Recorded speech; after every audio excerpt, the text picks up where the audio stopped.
Welcome to the 52 Love Podcast, your show for 52 love lessons in 52 weeks.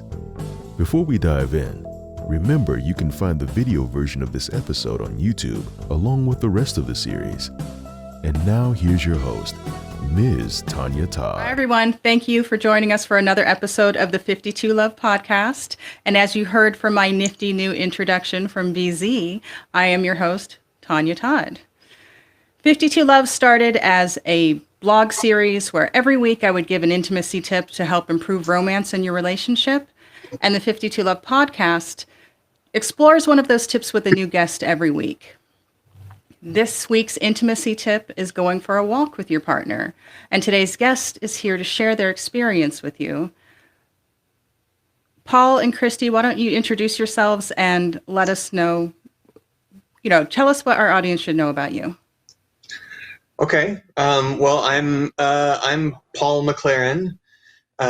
This is my wonderful, lovely girlfriend, Christi Tisdale. We've been dating for about 3 years now. Little over 3.5 years. Yeah. Of course, she remembers better than I do. We're the stereotype that way. I'm a teacher here in Las Vegas, and I'm a writer. I've just published my first novel. Christi is a performer. I'll let you talk about yourself. Go ahead and talk about yourself. Hi, I'm a performer, an aerialist, singer, dancer. Do like Broadway shows, aerial shows, lots of different performing stuff in my background. I'm not promoting anything currently, as I'm not currently doing anything because of the pandemic. It's a tough time to be a performer, but yeah. I'm here to support my boyfriend in his wonderful endeavor. I'm so proud of him that he has finally published his book. Thank you, babe. So tell us about your book, Paul. Yeah, sure. The novel's called Gawain. You can find it on the Kindle store. It actually usually shows up as the very first thing. Sometimes it's the second or third because there's an author out there whose last name is Gawain. But it's an Arthurian fantasy novel, which is a fancy way of saying that it builds on the legend of King Arthur. So basically what I did was I became really, I've always been really interested in King Arthur and the Knights of the Round Table and those legends. And I'm really interested in one particular knight called Sir Gawain, who was very, very famous at one time, a very famous mythical character. And I started researching all these wonderful different stories about him, and I decided I wanted to kind of put them all together into one novel. And so I kind of adapted them, and I added to it and twisted it around and changed things to my heart's desire. And the result is this novel called Gawain. So why Gawain?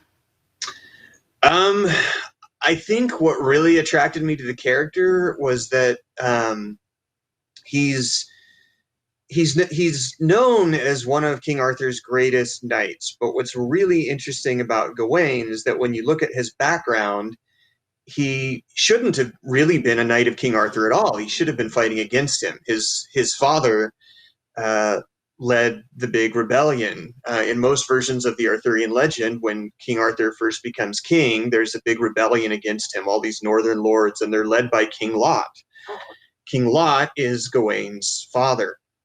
And his mother is Queen Morgause, who anyone who's familiar with the Arthur legend knows she's another big villain. She's King Arthur's half-sister, and she wants to tear him down. She wants to destroy his kingdom. And these are the people who raised Gawain. So I've always thought, isn't it interesting that he then goes on to become one of King Arthur's biggest knights? And I just thought there's a really interesting story there that I feel like never really gets told about how does this guy who would have been raised to hate King Arthur, I mean, there's no two ways about it. He just would have been raised, taught this is the enemy. And he goes on to become not only one of his servants, but one of his greatest servants. And so I really, really wanted to explore that idea of this guy who switches sides and why he switches sides and what that's all about. And yeah, and so I guess that was initially what attracted me to the character. So how long did it take you to write this book? Oh, longer than it should have. Because I'm a teacher full time, which means that the only time I really have time to really focus on writing is during the summer. And so I'm a little embarrassed to say that the book took 6 years to write. Mostly because embarrassment there. You wanted to get it right. I did. I absolutely wanted to get it right. And actually the rough draft was done in 3. I then spent another 3 years revising it. So I was really kind of living what I teach my students, what I teach my middle school students, is that you should spend just as much time revising as you do drafting. And that's really exactly what I did. I spent three summers and some extra time during school years drafting it, and then the same amount of time revising it. And I revised and I revised and I revised. And I've gone through more drafts of this than anything else I've ever written. So I hope it's okay. So tell us about your revision process. Are you someone who just goes through chapter by chapter? Do you do a search for specific things that everyone has their moments. So you go through and get rid of your that's or get rid of your was's. What's your initial process? I do that. I do the search thing. I don't do that first. Usually the first couple times I just go through and I just try to read it like a book. And I imagine this is what most authors do. I just try to read it pretending that I've never read it before. And I look through, and if it's been a decent amount of time since I wrote the draft, and by the time you finished, after 3 years, by the time you finished a draft, it's been a while since you've written that first part. Yeah. So I go back and I read it, and I immediately see all these huge problems, these huge things where I'm like, wow, I really told that instead of showed it, or wow, I really insulted the reader's intelligence by explaining that didn't need to be explained. Only an idiot would not understand what was going on there. And so that is a sword. Right, exactly. Exactly. And then and then I go back and I do that a couple of times, and then I run searches. And the most important part of the process has definitely been, without a doubt, getting help from other people. And I'm very indebted to you, Tonya, because you gave me lots of feedback. Oh, you mean critique? Yes. Kind of thing? Yes, critique. That's what I mean. That is what I mean by help. Obviously, I'm the only author. I'm the one who gets to decide in the end what it all says. But the critique has really been invaluable. And that's something I would say to anybody who wants to be a writer is don't try to publish anything until you've already had at least 10 or 15 people look at it and tell you what's wrong with it, because you won't see everything. I definitely did not see everything. The first time I'd already gone through Gawain once or twice before I even brought it to a group. And when I did, they tore it apart. I should say you guys tore it apart, because Tonya was part of that group. And I was so grateful for that. That's what I really needed, was people who would not hold back. My good friends who are not writers are going to read it and say, oh yeah, it's really good, and just try to be supportive, but that's not what I really needed. For the audience, we're talking about Henderson Writers Group. Yes, I'm sorry. We are talking about the wonderful Henderson Writers Group. And I definitely found that there was a lot that still needed to be changed. Like when I talked about, have I explained too much? Is it going to make the reader feel stupid? I can remember one chapter where the group really dived into that, and they were like, dude, you just got this info dump where you've I don't know if you were there for that one, Tonya, but people were saying, you've got Mordred explaining everything they're going to do in the battle and why they're going to do it. And they said, you don't need to do that at all. They said it's so much extra text. And I realized they were completely right. You would have to be dumb to not understand why they were doing all the things they were doing. And so I ended up cutting like 75% of the dialogue in that chapter. And it's things like that. My big climactic scene was written very differently until I had a bunch of people read it, and everybody had the exact same critique. So I wrote 2 different versions and then showed that to some other people and said, okay, I'm not going to tell you which one's the original and which one's the new one. Tell me which one's better. And they all said the new one, and that's the one that's in the book now. And so that, I honestly think, has been the biggest most important part of revising is getting feedback from other people.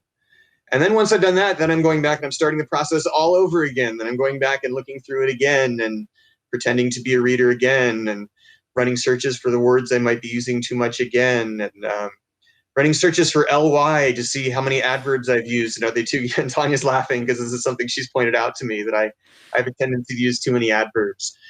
And so going in. I wasn't going to out you. I do. It's my natural tendency. I have to go back and edit. And it really was much, much better when I edited a lot of those out, found other ways to say those things. And so, yeah, it's been a huge process. I think every book I write will probably be a huge process and will probably take a really long time because I'll continue teaching in the meantime. Do you have a way for us to see the cover?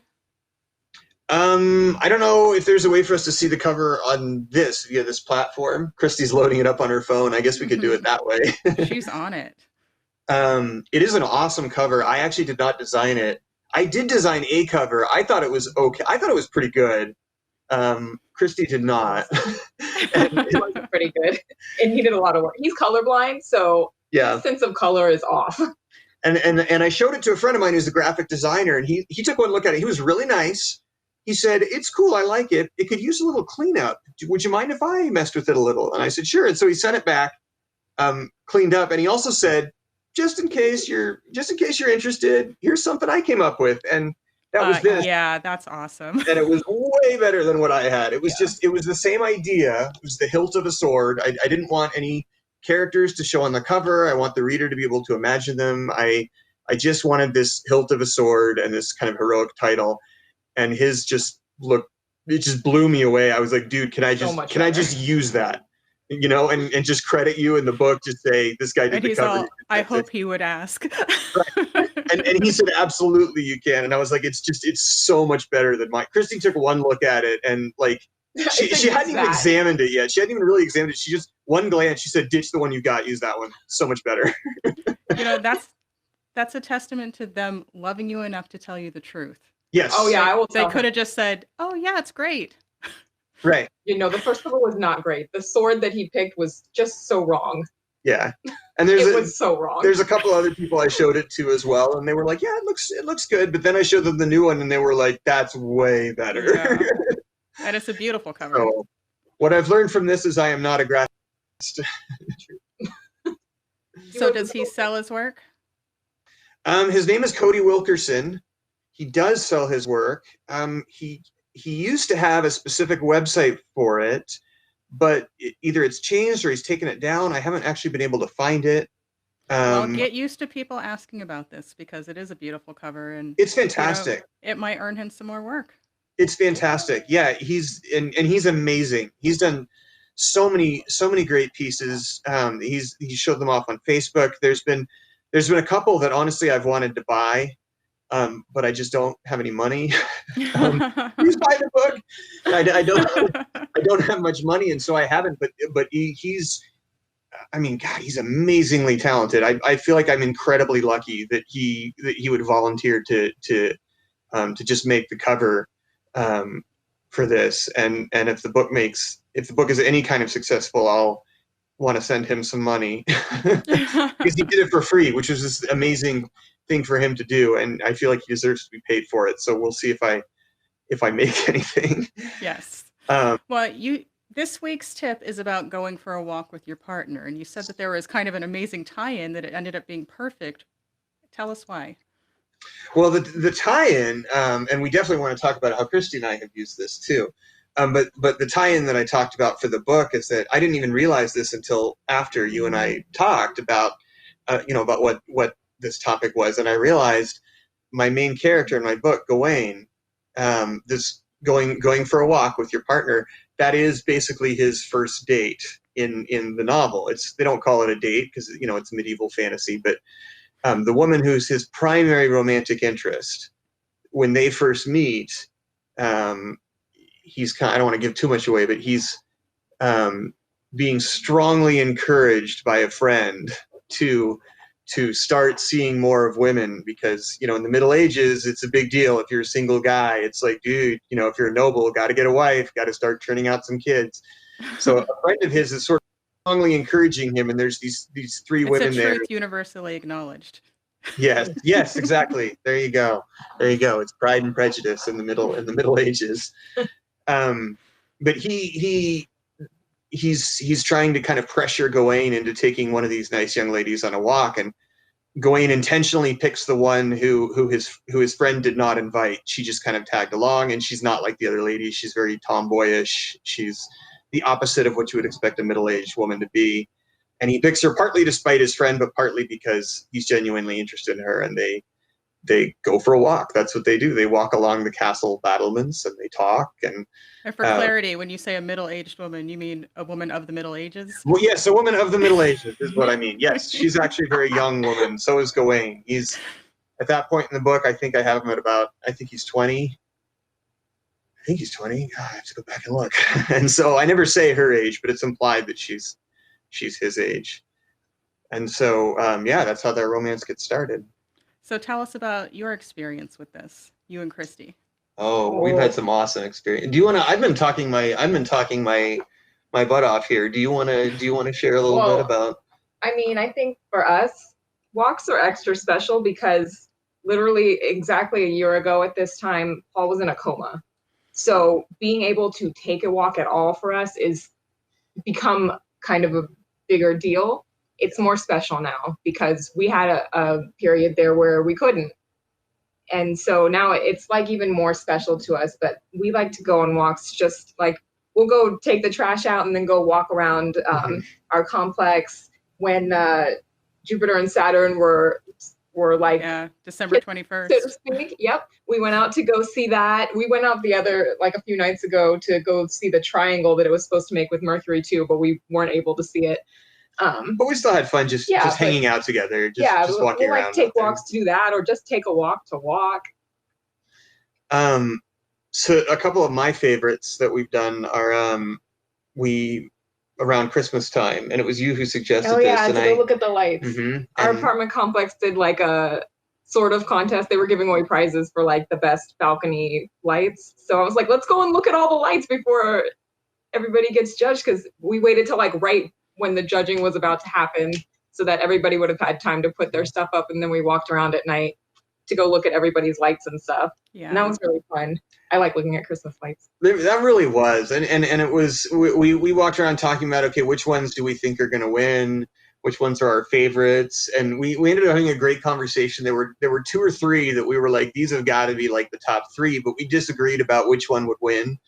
And we had this great conversation about just like this. We don't know who won either. No, we never found out. But we talked about the strengths and weaknesses of each one, and like how each one made us feel. And it was kind of like walking around an art gallery, you know, except this was amateur porch art. Right, but you know, just taking in this simple beauty of life, right?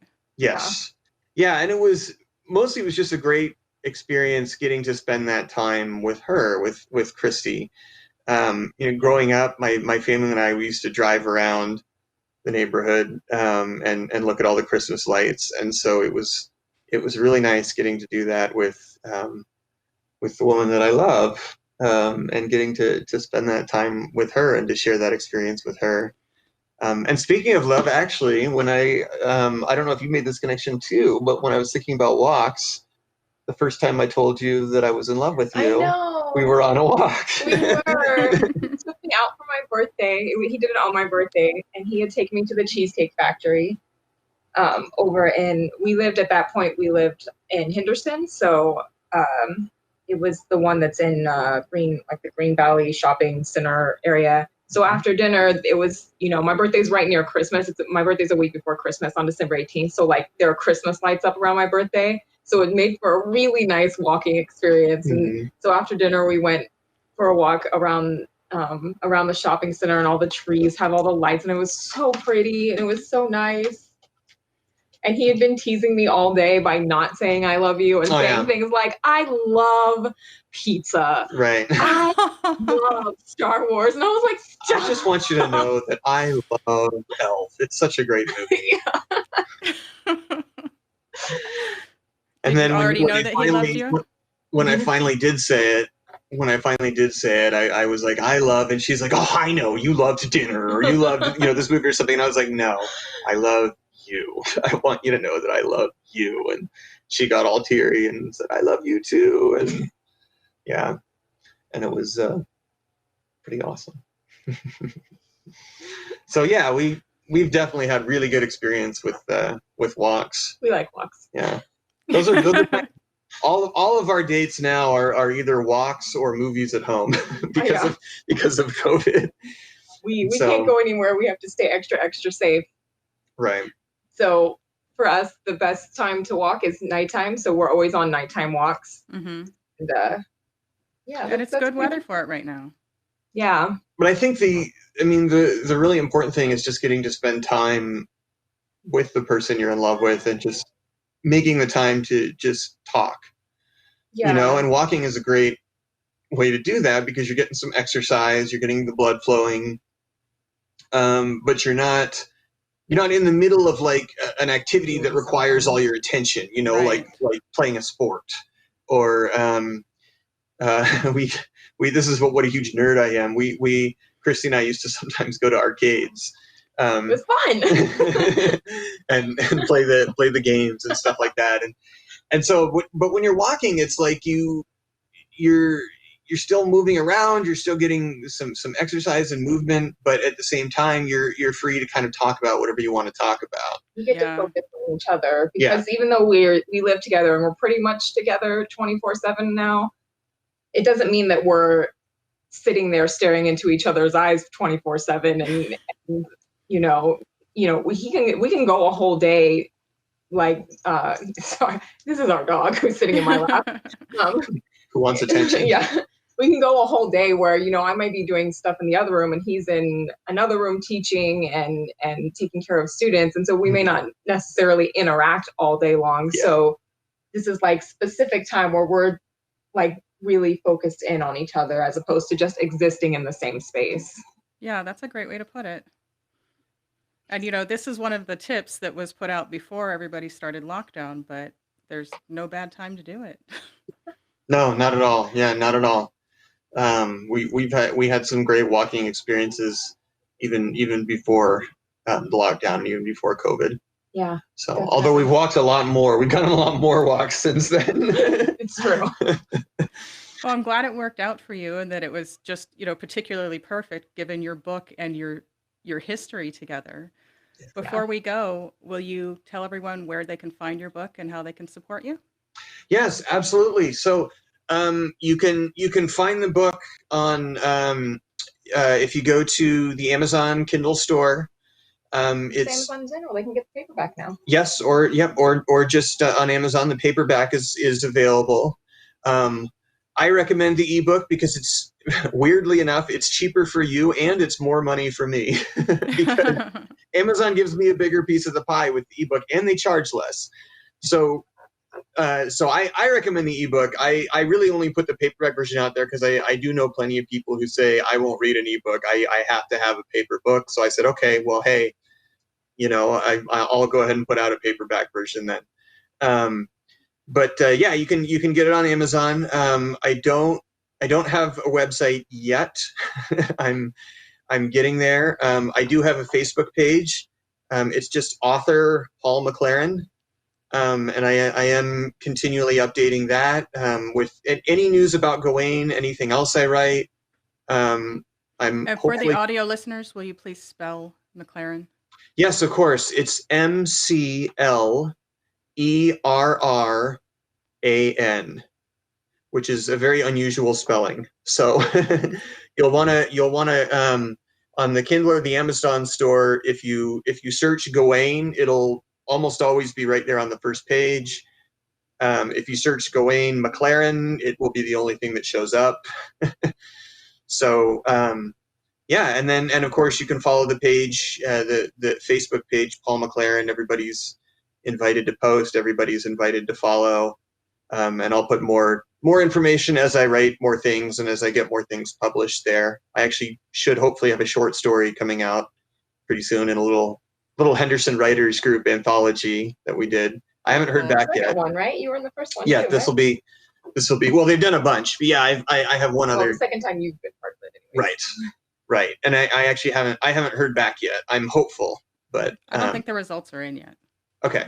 Yeah. So I'm hopeful. I'm very, very hopeful. I think it's good. I think it's better than my last one. So it's up to the judges. What about you, Christi? Where can people follow you and support you? I'm not good at the social medias. I shouldn't say I'm not good at it. I have a Facebook, but I haven't been on it since Paul got well enough to take care of his own Facebook. I stepped off of Facebook just because I'm just not a huge social media person. But you can find me on Facebook, and I'll probably add you if we have friends in common. I don't know. Oh gosh, I just sound like. Well, from one performer to another, now during lockdown is a really good time to start learning how to develop a professional page. There you go. I had a website kind of in the making, but never finished it. And I think you would do well on Instagram, especially because of the different types of performance that you do. Yep. I'm just not very social. Here's your nudge. Yep. Nudge taken. in the meantime, you can follow her by proxy by going to the Facebook group author Paul McLerran. Yeah. And he will talk about his girlfriend too, because it's true. He can't posts stop. more about me than I do. So because I can't stop talking about my girlfriend. So I mean, look at her. Would you be able to stop talking about her if you were dating her? She's lovely. She is. Thanks. And she actually is a Let's have that nice awkward pause where we're all just staring at Christi. Oh. I will say to the audio listeners, you're missing out. She's an incredibly talented performer. She's a very, very talented dancer. She's an aerialist. She can sing. She can act. She's done all of it. She's done over 50 different productions. She's a real Christi's professional production. Yes. Yes. She's not a starry-eyed waitress who wants to be a performer. She is a professional performer, and she's done fantastic work. Really fantastic work. Well, I can't wait to see you perform in person once we can do that again. Oh my God, I can't wait to perform in person. I miss it so much. It's a rush. I've seen her perform in person. So. Thank you both for being on the show and for sharing your experience with the tip. For everyone at home, thank you for watching and listening. If you enjoyed this episode, please make sure that you subscribe so that you can be notified the next time an episode comes out. And like and share with your friends, of course, if you feel so inclined. See you next week. And remember, please treat love as a verb.